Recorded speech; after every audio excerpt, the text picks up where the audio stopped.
I want to tell the story about trusting your instincts. And this is especially for women, young women. I mean, it's for everybody, but especially women. Something that happened, I don't know, this is the week of storytelling, I guess, for me. Um, I can't remember how old I was. I was around 18, 19, 20, somewhere around there. And I worked at a bar that closed super late. I think it closed at 4 in the morning or something. And it was downtown, and I was driving home. It was about 3 o'clock in the morning. And I remember it being a really nice night.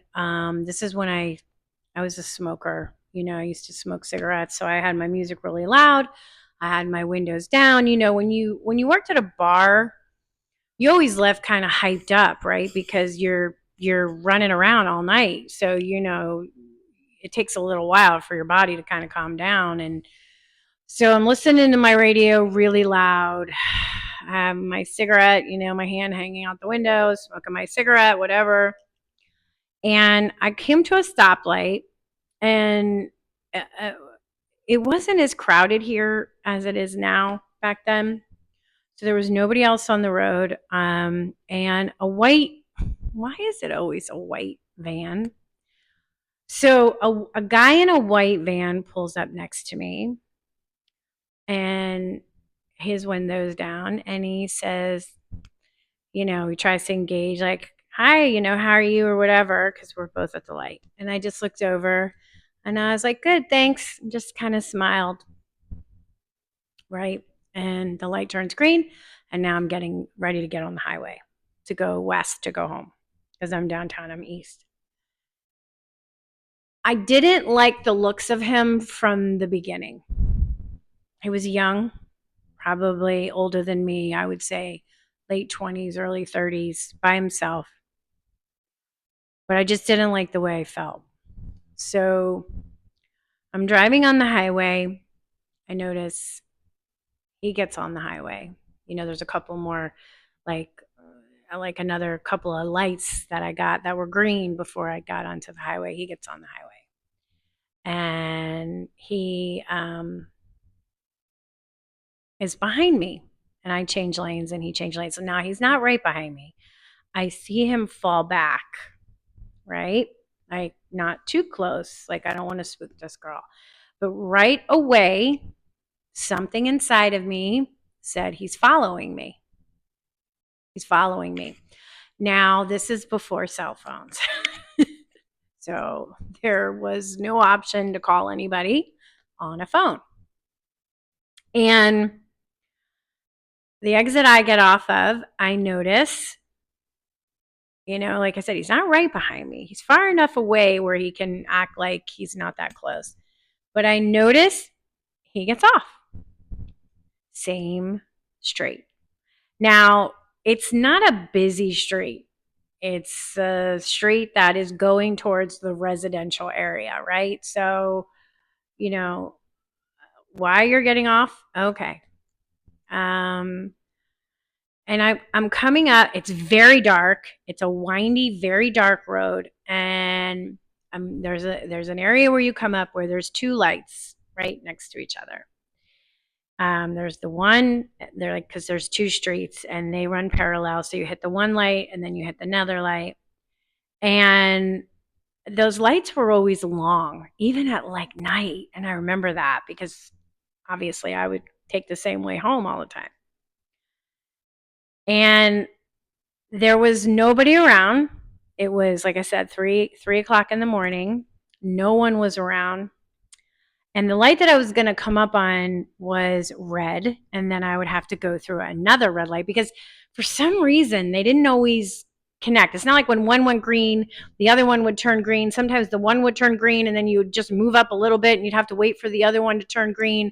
So however it wasn't like conducive, and I was like, okay, I don't not like this.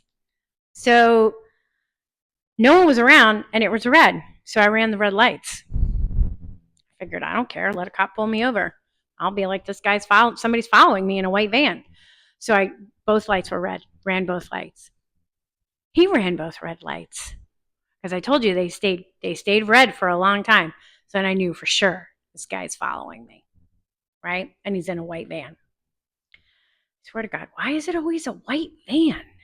So, okay, so then I go to the street that I'm going to make my right on, which is the street where my neighborhood is. And at the time, going back to my parents, I was still living, I must have been 18. I was still living at the house with my parents. It was a gated community.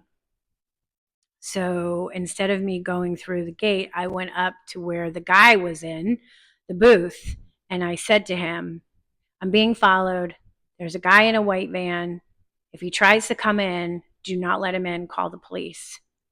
And he said, no problem. And I could see him starting to come like up the road, because you could see it, like, if I turned my head and I was looking behind me, I could see it.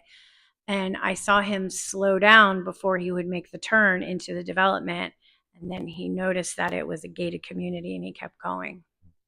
So he definitely was following me that night. And if I didn't live in a gated community, I would have driven to a police station, because I knew it. I could feel it. So that's why I'm telling you, if you're listening to this, always, always, always trust your intuition. Always trust it. Because as young as I was, and just coming off working on a bar shift, and, crazy busy night, I'm a young woman, young girl, I'm still a teenager. Something in my gut, something said, just pay attention, okay? And I'm glad I paid attention, because a lot of times we don't pay attention and stuff happens and terrible things happen, and we hear these stories and we see these stories all the time. I've had a few experiences where I was followed, in another experience. I could share that in another story. I just knew something. I was in Washington at the time, Washington, D.C. Anyway, so this was just to come on to tell you to trust your instincts. If you don't feel safe and you're somewhere and you don't feel safe because something is telling you something about this person or wherever you are is not safe, believe it, trust it, and get yourself somewhere where you're safe.